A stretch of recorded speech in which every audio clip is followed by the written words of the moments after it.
زه ستاسو مخکې لږ مسله د هغې وضاحت درته کومه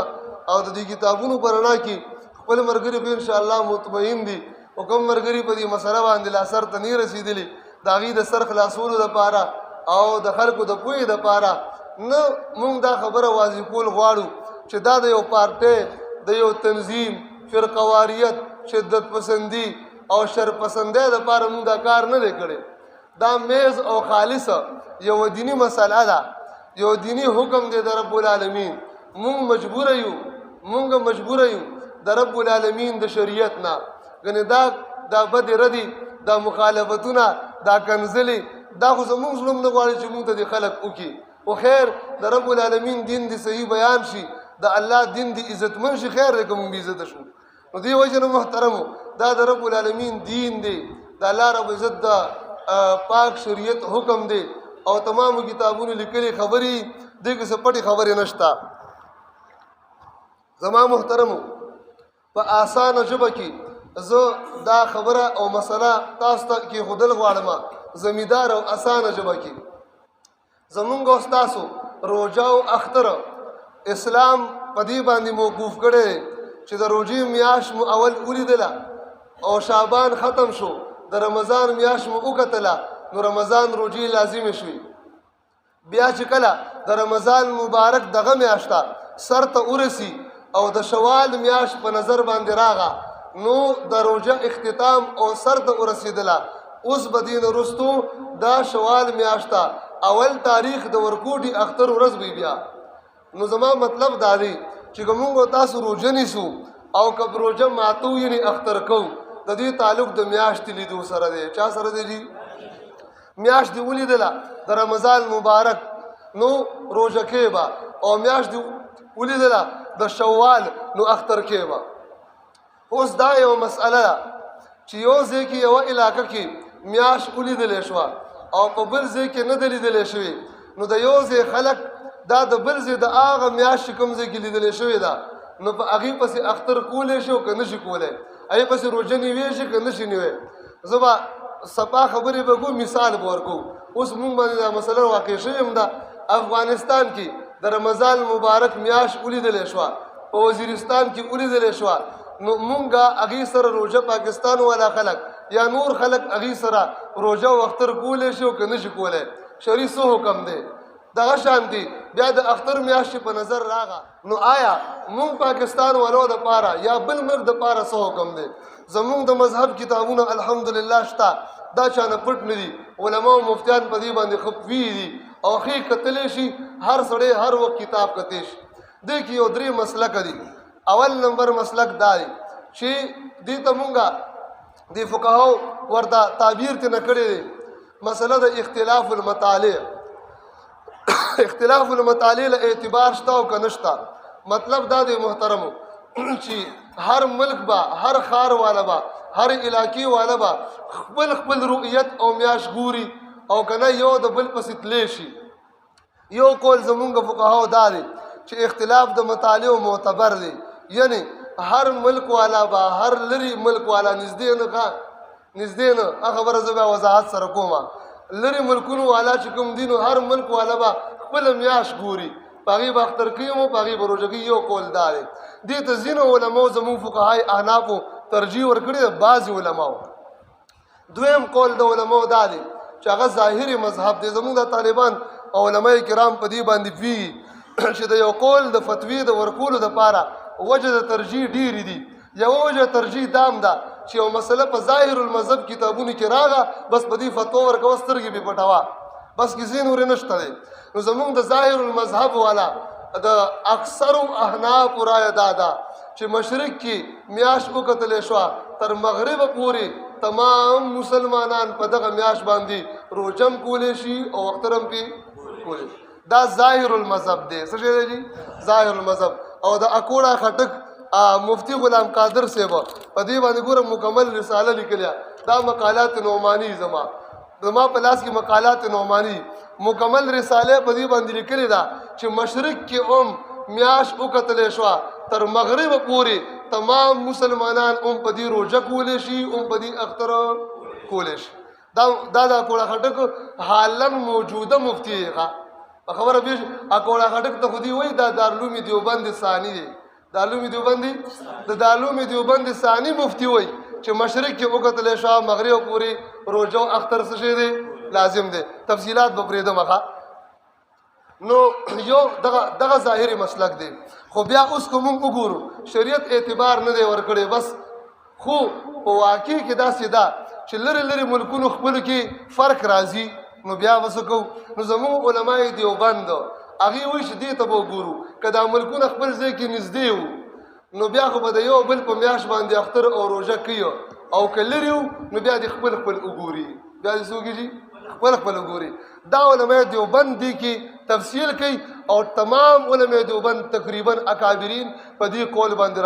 راجمع دي نو کوم خلک چې دا وایي چې دا به د ځانه لګي یا جذباتیان دي یا صرف افغانستان پسې تللي دي یا سعودي پسې نه مونږ شخصیت پرست نه یو ګوره یاد ساتئ مونږ جماعت پرست نه یو که دا امارت اسلامي سعودي پسې تللی ما ورپسې اختر روژه نه کوله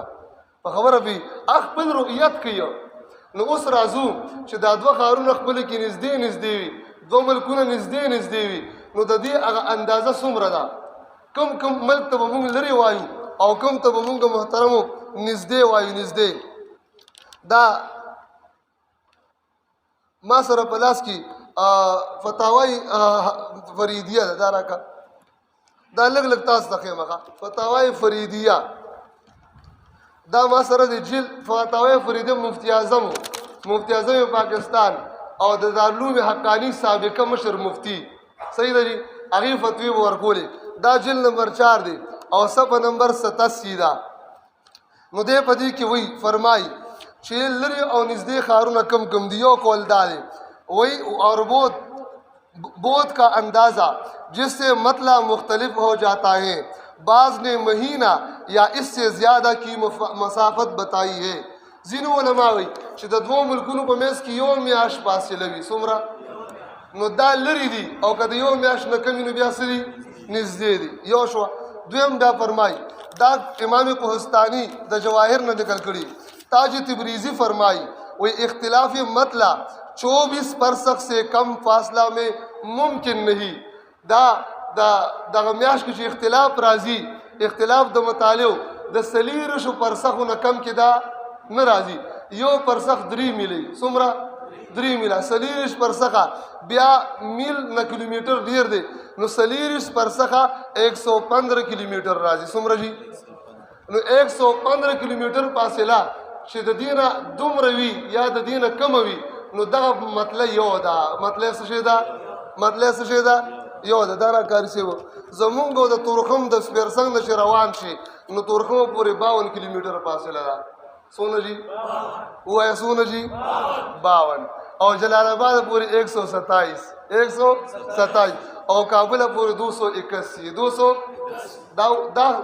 مضبوط قول ویما دا د دې قول مطابق هم راواله نو دینه کمه بالکل مطلع مختلف کېدی نشي نو عجیبه خبره ده ګیټ نه هغه تورخم کې مطلع هلته کې ولیدلی شو میاشت او دلته بدله دلته کې لیدلی کېږي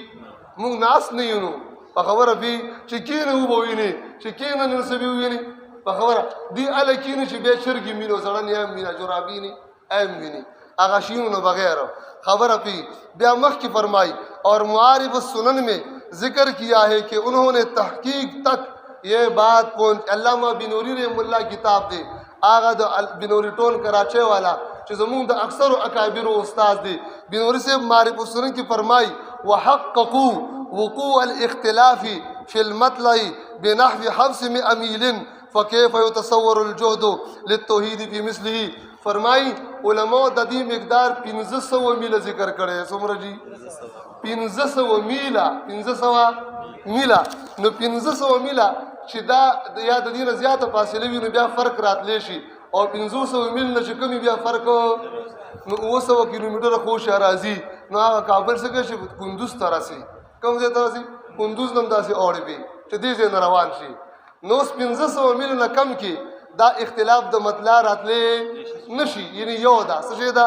یو ده ځینې یو مهذب پکې یو مفتی کلیپ ما ته چارو لېږه هغه وایي ګوره دا دارالخلافو له اعتبار وي اوس وی هغه ځای ته به ګور لکه اسلام آباد دی او کابل دی یا غزني دی او اسلام آباد نو کابل نه اسلام آباد نه تر کابل پورې فاصله 470 کیلومتره څومره جی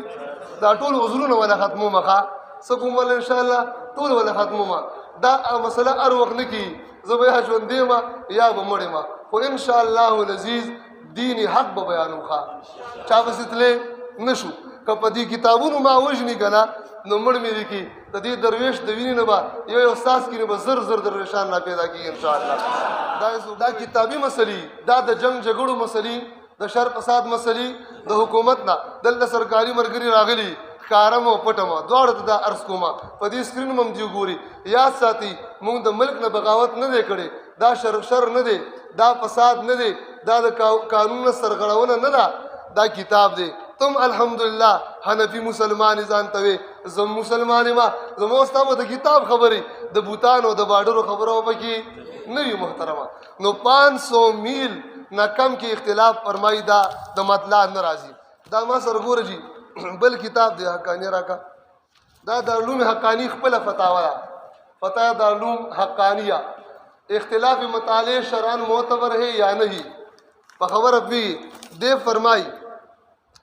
وہی جواب کی وہی اختلاف مطالعے کے بارے میں فقہائے کرام کے اقوال سے معلوم ہوتا ہے کہ اختلاف مطالعے کا اعتبار نہیں ہے اور یہی ظاہر المذہب ہے اور اسی پر فتویٰ منقول ہے ام پدی قول بدی فتویٰ نقل دا اس لیے جہاں کہیں چھ کمزے کیمی سشیمی کمزے میں شرعی قواعد و ضوابط کا لحاظ رکھتے ہوئے خبر پہنچ جائے تو وہاں روزہ رکھنا اور عید منانا چاہیے اغل تب روجام نیسی اختر بم سکے مناوے بھائی چھ کمزے میں خواہ دارالعلوم حقانیہ داوالا کار سے دا گورا جی دارالعلوم دیوبند فتاوی دارالعلوم دیوبند فتاوی دارالعلوم دیوبند مونږ ټول دیوبندیانو کنه الحمدلله نو دیوبندیان له په مخ سپیړه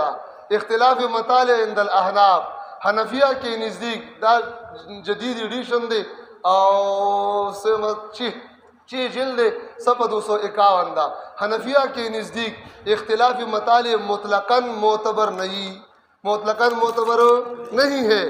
یہاں تک کہ اہل مغرب کو چاند نظر آوے تو اہل مشرق کو لازم ہو جاتا ہے کہ مغرب کی آل تکی پا یورپ کی و پا امریکہ کی دی اگا میاش اولی دلا پا پاکستان ماندی روزہ سکی گی لازمی بشرط یہ کہ بطریق موجب ان کو رویت اہل مغرب کی معلوم اور ثابت ہو جائے سیشو جی لہٰذا اختلاف دو مطالعے معتبر نہ دے جی دا گورا آپ کے مسائل ان کا حل جلد نمبر دے محترم 4 صفحہ نمبر 516 دڑیر تفصیلی خبر لکلی دا اور بیا اخیر کی ہوئی لیکن فتویٰ ظاہر مذہب پر ہے کہ اختلاف مطالعے کا مطلقاً اعتبار نہیں نہ بلاد قریبہ میں اور نہ بلاد بعیدہ میں کخار لری وی او کنزدی وی نو دیل اعتبار نشتا چیوزے کی اولی دل شو بالخلق و مسکیو اختر و رجوع بھی کئی خجی محترمو دا گور فتوائی محمودیہ دا حضرت مفتی محمود حسن گنگوی رحم اللہ جل نمبر 15 او دا صفحہ نمبر دا 47 دو خبری اول نمبر خبره ما درته یو 500 میلی ویل کنا له قدم مخ کې لاړ شه یو قدم مخ کې لاړ شه میاشتو اختلاف پسوه فاصله کې راځي 1000 میل کے بعد پر مطلع بدل جاتا ہے سمر جی 1000 سمر جی 1000 میل کے بعد مطلع بدل جاتا ہے فتاوی محمودیہ یعنی د دوه ملکونو په منځ کې که 1000 میله فاصله وه څومره جي 1000 میله فاصله وه بیا د خپله میاشت ګوري که د 1000 نه کمه وه بیا به د یو بل باندې اختر او روژه به کوي جي دا فتاوی رحیمیه ده ما عربي کتابونه نه وروړي ځکه چې حضرات اردو والا ښه دي ښه دا ګوره اختلاف مطالعه جلد نمبر د محترم اووم صفحه نمبر دا 228 29 اخیر کی وہی ظاہر روایت کے مطابق اختلاف مطالعے معتبر نہیں ہے داؤن سالہ کا دا تانوس حکیم الامت اشرف علی تانوس رحمہ اللہ دا دغد جلد نمبر 4 اور صفحہ نمبر 187 اختلاف مطالعے کا اعتبار اور حدیث ابن عباس کا مطلب جواب لکھی د در مختار حوالہ نقل کی اور بیا اخیر کی لکھی محترمو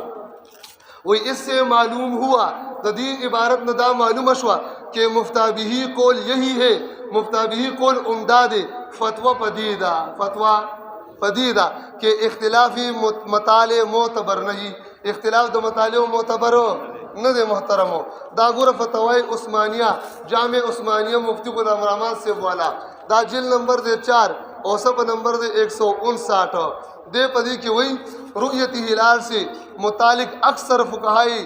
حنفیہ کی رائے یہ ہے کہ اس میں اختلاف مطالع کا کوئی اعتبار نہیں ادبار نشتا دنیا میں کہیں بھی ایک جگہ رؤیت ہو جائے تو پوری دنیا میں اس کے مطابق عمل کیا جائے اکثر حنفیہ کے ہاں اسی قول پر فتویٰ چلا آ رہا ہے دادا لری خارونو بیا اخیر کی ہوئی تاہم علاقائی سطح پر قریب شہروں میں یہ اختلاف معتبر نہیں دادا لری خارونو دا کنزدے خارشی لکا کابل و پیخورو بیا پاکی دا سر معتبر ندے دا محترمو نو دا لری او دا نزدیوالی مدار زر میلہ شو سمرا جی زر وہ مفتی شفیع رحمہ اللہ علامہ ظفر احمد عثمانی رحمہ اللہ دی ترجیح دی تورکڑی دا چې لري به هغه ملک د بل نه لري وي چې که ته یو ملک بل ملک پسې ځي نو د دې دغه میاشت یا د 28 ورځو ګرځي یا د 11 ورځو ګرځي او اسلام کې اسلامي میاشت نه د 28 شته او نه د او که دومره فاصله نه وي یعنې میاشت مې نه د 28 ته راغورځېږي نه په 11 ته خېږي دا بیا نږدې دي بیا څه دي دا ګوره ما سره شته جواهر الفقه د مفتی شفیع رحمه الله بل دا محترمو ځینې خلک وایي یاره ګواهان څنګه او اخوا دی خوا نو دا ګواهان چې کوم شرایط دي که نه هغه افغانستان له پکار دي مونږ ته چې مونږ د هغوی په ګواهانو باندې عمل کو 3 طریقې دي شهادت علی الشهادت شهادت علی القضا او خبرې مستفیضو یعنی یا خو یو 2 کسان داسې راشي دلته ووایو چې آل د افغانستان کې ما په مخ کې 2 کسانو گواهی ورکړه چې میاشت لیدلې شوې ده نو موږ به د هغوی په قول عمل کوو یو دې ته شهادت علی الشهادت وایي دویم شهادت علی القضا 2 گواهان راغل ما افغانستان کې قاضي صاحب وکتو چې په خپله فیصله وکړه چې هلته کې اختر یا د روژې میاشت لیدلې شوې ده د هغوی په قول به موږ عمل کوو دریم دی خبرې مستفیضو خبرې استفاضه چې ورته وایي یعنې داسې د هر ځای نه یو جماعت ډله راشي او دومره خلک دا خبر د هغه ځای نه راوړي چې هغې ته څوک د دروغو نسبت کولی نشي نو دا خبرې مستفیض کې یو شرط هم نشته لہذا نو دا خبرې مستفیض دی لہذا پاکستانیانو دپاره د افغانستان دا فیصله خبرې استفاضه کې دی لہذا په موږ باندې دې وجې نه روژه او اختر د هغې په رؤیت څه شی دی جي لازم دی مسله به انشاءالله العزیز لږ ډېر پېښ شوي که نه ها نو موږ سره افغانستان نږدې دی چې دا ونې تې وباسي او جلال آباد کې ودرېږي نو دا مناره چې لږ اوچته کې درته ښکاري نو دې کې څنګه جدا مطلب کې اشنا او د دې ځای نه 1.5 غنټه کې هلته تورخم نه وروړې په 2.5 غنټو کې جلال آباد ته رسې 4.5 غنټو کې کابل کې به ناست چې خپل ګاډي در سره نو څنګه جدا شوه خبره باندې پوه شوئ بس دا اسلامی مسله ده دې کې موږ اخوا تللی شو نو دې خوا الله رب العزت موږ تاسو ته د عمل توفیق نصیب کړي واخر دعوانا ان الحمد لله رب العالمین